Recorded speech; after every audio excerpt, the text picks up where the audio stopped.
Have you guys ever cooked your corned beef in a pressure cooker? Neither had I until we did this, and it works really well. So just follow along, few simple steps, and you've got a delicious corned beef for St. Patrick's Day, maybe?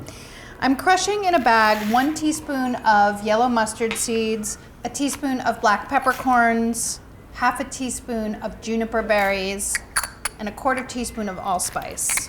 Those are the classic corning flavors, as well as 2 dried bay leaves.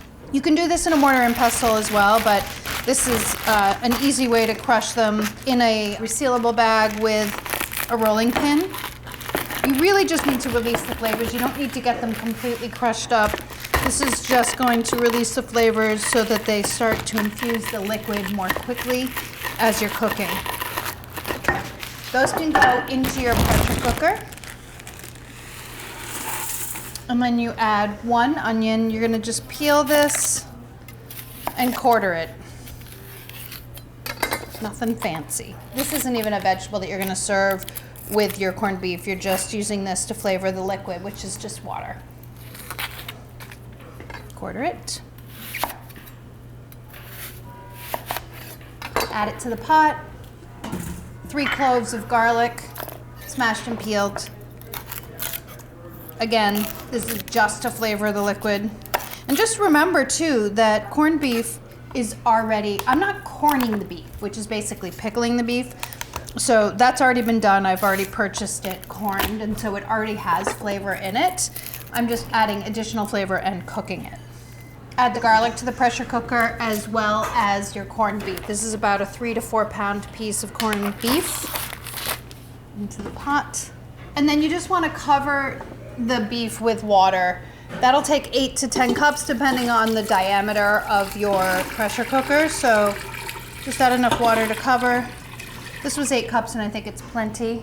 Then, depending on your pressure cooker, just follow the rules for setting the top. On this one, you just line up the dot with the open and then turn it to closed, and it's closed. So set it manually for 85 minutes. So that's about 1 hour and 25 minutes. I've got it set. Once it comes to pressure, it will just start counting down, and then you just wait until it's done, and then we'll add some vegetables later. After 85 minutes, you should let your steam vent release manually, so it just slowly releases, and it'll do that on its own. Meanwhile, you can get your vegetables ready. I have 1.5 pounds of carrots. I'm gonna cut those into about 3-inch pieces, and a half a head of cabbage. That can just get cut into wedges, 4 wedges.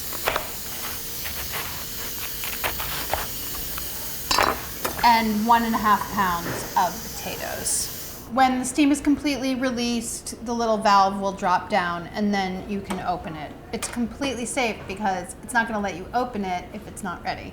So ta-da! Then remove the corned beef to something that it can rest on. I'm just gonna use a baking sheet. It's very tender.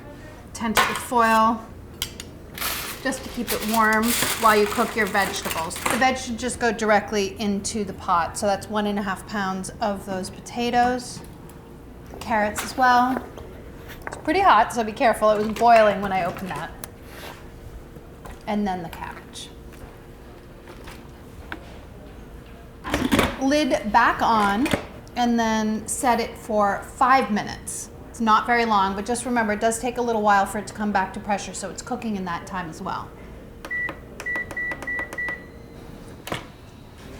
Once it's come to pressure and cooked for 5 minutes, you want to take the vegetables out right away so they don't overcook. So I'm just going to transfer them to a platter right now.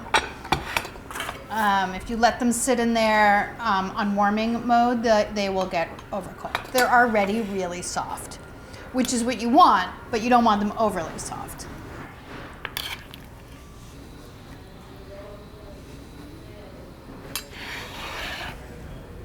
The corned beef can be sliced.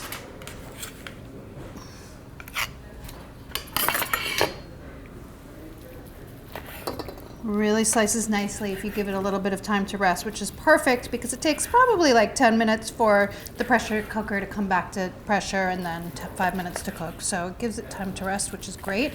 It cooked really nice and tender, and it only takes, you know, an hour and a half instead of like 3 to 4 hours, which is a huge time savings when you're cooking meats like this.